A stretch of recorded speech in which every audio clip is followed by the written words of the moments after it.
Morocco నుంచి ఒక్కసారిగా సముద్రాన్ని ఈదుకుంటూ లేదా చిన్న చిన్న పడవల్లో స్పెయిన్‌లోకి చొరబడి స్పెయిన్‌లో ఉన్నటువంటి క్వెటా అనేటటువంటి చిన్న నగరం మీదకి వెళ్ళి అక్కడ 80,000 మంది పౌరులుంటే 1,00,000 మంది ఆ నగరంలోకి చొరబడి అక్కడి నుంచి పక్కనున్నటువంటి స్పెయిన్ నగరాలలోకి విమానాల ద్వారా బై రోడ్డు వస్తున్నటువంటి వేళ తాజాగా అక్కడ మరొక కీలకమైన పరిణామం చోటు చేసుకుంది. ఆల్రెడీ స్పెయిన్‌లోకి ఎంటర్ అయ్యారంటే యూరప్ దేశాలు ఎక్కడికైనా పోవచ్చు.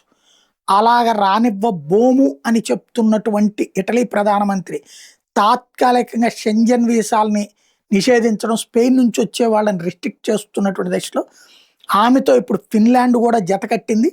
యూరోపియన్ ఫ్రీ ట్రావెల్ జోన్ వినియోగించుకుని దుర్వినియోగం చేస్తే అంగీకరించేది లేదు అన్నటువంటి చెప్తున్నారు. ఇప్పటికే 1,00,000 మందికి పైగా ఇలాంటి వాళ్ళు వచ్చి ఉన్నారు వివిధ రాష్ట్రాలకి, వివిధ దేశాలకి. ఇంకా భరించలేము అని చెప్తున్నారు.